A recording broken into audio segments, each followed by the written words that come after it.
2013 সালের 24শে এপ্রিল সকালটা ছিল অন্য দিনের মতোই, কিন্তু সাভারের রানা প্লাজা নামের আটতলা ভবনটি হঠাৎ করে ধসে পড়ে, যা বাংলাদেশের ইতিহাসে সবচেয়ে ভয়াবহ শিল্প দুর্ঘটনা হিসেবে পরিচিত।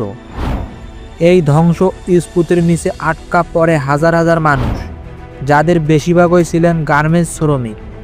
এই মর্মান্তিক পরিস্থিতি মোকাবেলার জন্য শুরু হয় এক অভূতপূর্ব উদ্ধার অভিযান, যার নাম অপারেশন দুঃসাহস। আজকের এই ভিডিওতে আমরা আলোচনা করব এই অভিযান কিভাবে পরিচালিত হয়েছিল, এর পেছনে বাংলাদেশ সেনাবাহিনীরা কিভাবে এটি বাংলাদেশের মানবতার এক নতুন দৃষ্টান্ত স্থাপন করেছিল। সেদিন সকাল 8টায় সাভারের রানা প্লাজার আটতলা ভবনটি কয়েক সেকেন্ডের মধ্যে ধসে পড়ে। ভেতরে আটকা পড়ে প্রায় 3000 মানুষ। চারপাশে শুধু চিৎকার, কান্না আর ধ্বংসের চিহ্ন।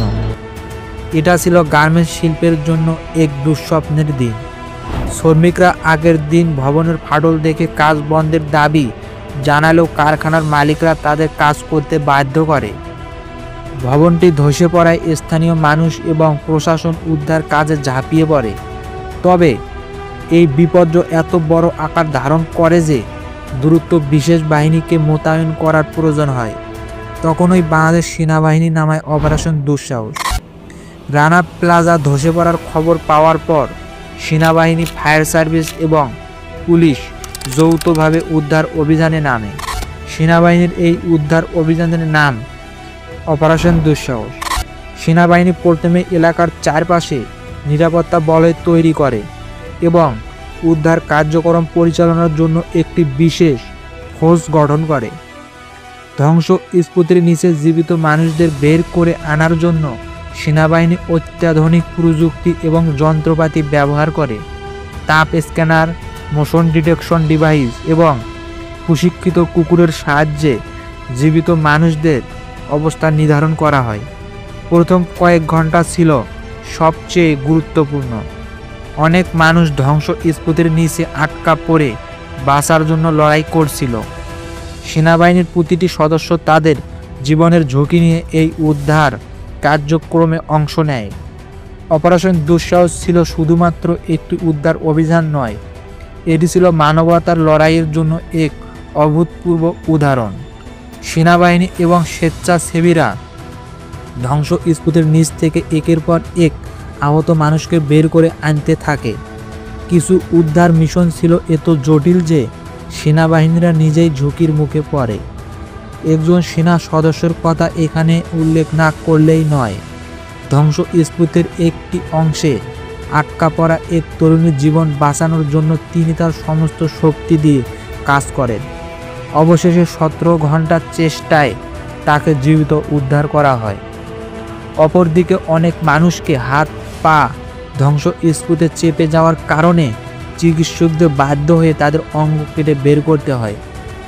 উদ্ধার কাজের প্রতিটি মুহূর্তে ছিল জীবন মৃত্যুর এক কঠিন লড়াই।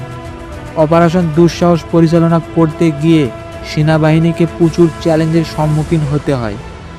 ধ্বংস স্ফুতে পরিবেশ ছিল অত্যন্ত বিপজ্জনক। প্রতিনিয়ত ধ্বংস স্ফুট ধসে পড়ার আশঙ্কা ছিল। তাপ, ধুলো এবং অক্সিজেনের অভাবের কারণে উদ্ধারকারীদের শারীরিক ও মানসিক চাপে পড়তে হয়। তবুও সেনাবাহিনী এবং অরণ্য সংস্থাগুলো নিজেদের দক্ষতা ও সাহসিকতার প্রমাণ দেয়। এই অভিযানের ফলে 2500 মানুষকে জীবিত উদ্ধার করা হয়। তবে আহতদের সংখ্যা ছিল ভয়াবহ। প্রায় 1132 জন মানুষ এই দুর্ঘটনায় প্রাণ হারায় এবং হাজার হাজার মানুষ স্থায়ীভাবে পঙ্গু হয়ে যায়। অপারেশন দুঃসাহস শুধু একটি উদ্ধার অভিযান ছিল না, এটি ছিল মানুষের হৃদয়ে মানবতার এক নতুন বার্তা। অপারেশন দুঃসাহস আমাদের দেখিয়েছে দুর্যোগ এবং বিপদের সময়ে কিভাবে মানুষের জন্য একত্রে কাজ করতে হয়। এটি আমাদের দেশের সেনাবাহিনী এবং স্বেচ্ছাসেবকদের প্রতিশ্রুতি এবং সাহসিকতার এক উজ্জ্বল উদাহরণ।